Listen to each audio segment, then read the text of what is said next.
day, late at night, not okay. All I want, and I pray, all I need is a better day. Showbiz Kachika TV. Hello mga kachika! Usap-usapan nga ngayon sa social media ang konfirmadong official statement ng dating magkasintahan na sila Catherine Bernardo at Daniel Padilla patungkol nga sa kanilang relasyon. Inamin nga ng dalawa na sila nga ay konfirmadong hiwalay na at tatahakin na nga ang kanilang buhay ng kanya-kanya na hindi na magkasama na talaga namang ikinalungkot ng lahat ng mga netizens ng buong sambayan ng Pilipino, lalong-lalo na nga ng mga Katniel fans. Marami nga ang nalungkot at talaga namang hindi nga makapaniwala na maghihiwalay ang Katniel dahil nga inaakala na ng lahat na patungo na nga sila sa next level ng kanilang relasyon. Ngunit kabaliktaran nga ang nangyari. Ang kanilang 11 years relationship ay nagwakas na nga at kanila na nga ang tinuldukan. Marami ang nasaktan at marami pa rin nga ang umaasa na sa huli ay silang dalawa pa rin ang magkakasama. Siguro ay kailangan na nga lang muna nilang huminga at makapag-isip-isip kung ano nga ba talaga ang kanilang tatahaking na landas.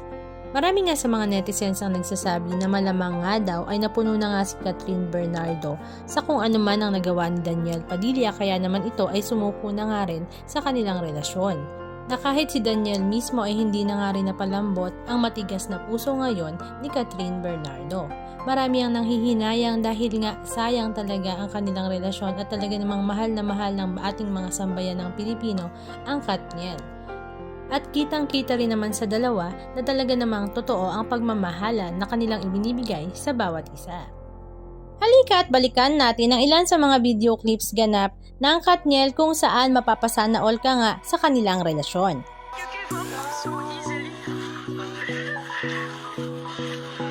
How did you not find a reason to stay?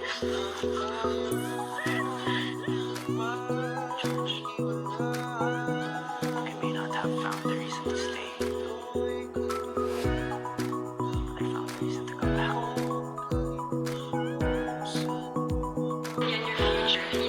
Oh my god, yes! Why not? It's a big I'm sure si Catherine na yung makakasalan mo. Oo, man. Okay na ako. Okay na ako. If you actually he's the one, yes, I think he's the one. Kasi wala na akong, hindi ko ma-imagine ata yung future ko na wala si Lindsay. Do you think I'm your soulmate? Yeah, sige, bahay-bahay.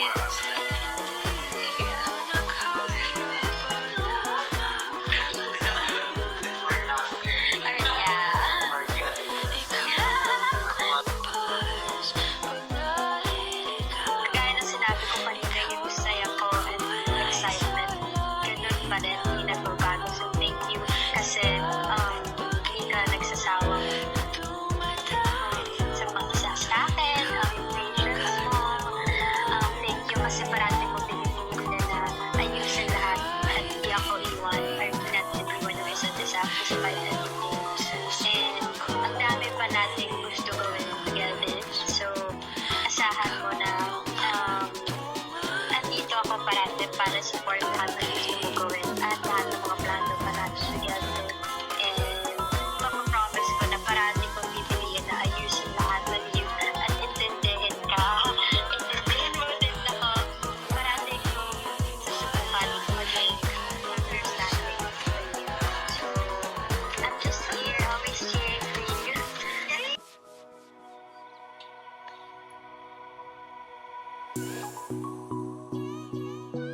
Loyalty for me is being contented. Because if you're contented, you won't look for any more person, right? So, loyalty equals your contentment.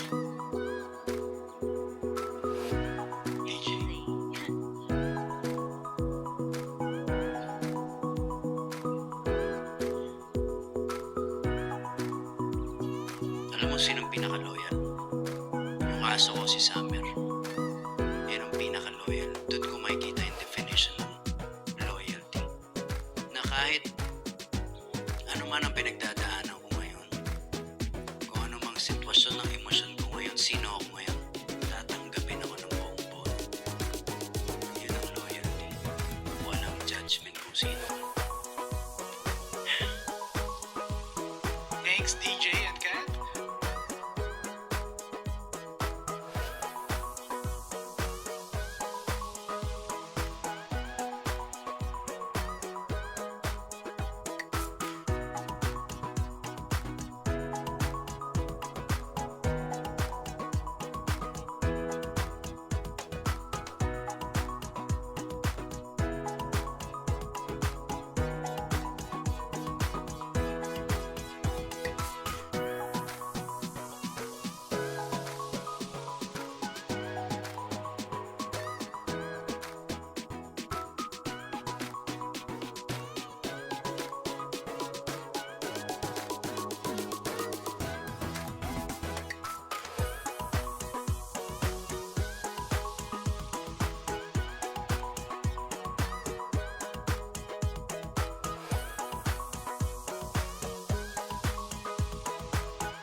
Anong masasabi nyo mga kachika? Just comment down below. And please don't forget to subscribe. Thank you!